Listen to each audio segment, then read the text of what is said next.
ये कहानी है एक नन्हे से बत्ख के बच्चे की। एक लड़का उसे देखकर बहुत खुश हुआ, बहुत प्यारा था, मगर लड़के के पास उसे खरीदने के लिए पैसे नहीं थे। दिल ही दिल में उदास होकर वो बस एक तरफ खड़ा रहा। उसने देखा कि दुकान पर रखे सब इंडे पहले ही बच्चे बन चुके थे। बस एक इंडा था जो अभी तक वैसे का वैसा पड़ा था। लड़का दुकान वाला बेध्यानी में उस इंडे को कुचरे में फेंक देता है। लड़का फौरन भागकर वो इंडा उठा लेता है। शुक्र है कि वो इंडा टूटा नहीं होता और अभी भी हल्का गर्म था। लड़का उसे अपनी जेब में रख लेता है ताकि वो गर्म रहे और फिर उसे घर ले आता है। घर आकर वो एक छोटी सी टोकरी निकालता है। इसमें नरम चीजें बिछाता है और इंडे को गर्म रखने के लिए लीमक जला देता है। जब वो लीमक की रोशनी में इंडे को देखता है तो उसे लगता है जैसे उसके अंदर कोई नन्ही जान छिपी हो। इंडा सूख ना जाए इसलिए वो उस पर थोड़ा पानी भी छिड़कता है। फिर उसे नीचे से किसी ने बुलाया तो वो चला गया। कई घंटे गुजर गए, इंडे में कोई तब्दीली नहीं आई। लड़का सब्र से इंतजार करता रहा। 2 दिन गुजर गए, फिर उसे कैंपिंग पर जाना पड़ा, इसलिए इंडे को घर में ही छोड़ गया। दूसरे दिन सूरज रोशनी अंदर आई तो इंडे में एक छोटी सी दुराड़ पड़ गई। अंदर से एक नन्हा बत्ख का बच्चा अपनी चोंच से इंडा तोड़ने लगा। कई घंटों की मेहनत के बाद वो बाहर आया। बहुत थका हुआ था, इसलिए थोड़ी देर आराम किया। कुछ वक्त के बाद उसके पर खशक हो गए, मगर वो अभी भी कमजोर था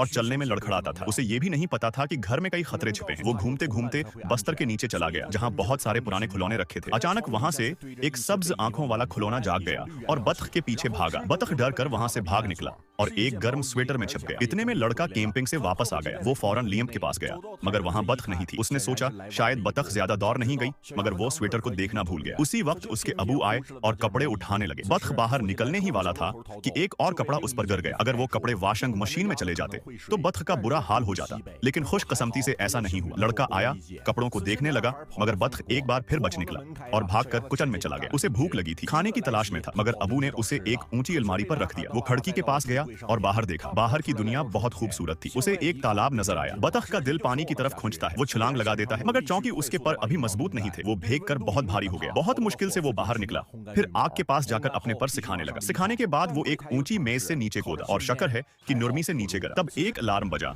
और एक चाकू है कि नुरमी से नीचे गिरा। हिलने लगा। बत्ख डर गया। फिर वो घर से बाहर निकल गया। बाहर उसे एक और बत्ख जैसा जानवर मिला जो सिर्फ मछलियां खाता था। वो खतरनाक नहीं था। फिर वो एक दूसरे घर में चला गया जहां मुर्गियां और इंडे रखे थे। सबने उसे कुछ नहीं कहा। वो सुकून से सो गया, मगर रात को एक खतरनाक जानवर आया, इपोसम, जो हर चीज खा जाता है, हाथी की परिंदे भी। उसने अंडे खाए। फिर बत्ख को देखा।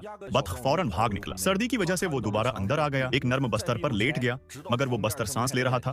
वो जिंदा था। जब वो जागा, बत्ख ने फिर भागना शुरू कर दिया। आखिरकार लड़का आ गया और उसने अपनी प्यारी बत्ख को गोद में ले लिया। बत्ख की फितरत होती है कि वो जिसको पहली बार देखे उसी को अपनी मां मान लेता है, उसी को वो हमेशा फॉलो करता है। अब लड़का जहां भी जाता बत्ख साथ होती, मगर एक दिन उसके अबू ने उसे देख लिया। उन्होंने कहा कि ये बत्ख चोरी हुई है, उसे वापस देना होगा। बत्ख को वापस पहुंचा दिया गया। लड़का बहुत उदास हो गया, मगर फिर एक दिन उसके अबू ने उसे खुश कर दिया। उन्होंने बत्ख के सब बहन भाई खरीद कर लड़के को दे दिए। देर से आने वाली खुशी भी बहुत कीमती होती है। ये नन्ही बत्ख अपनी नमी भरी खुशी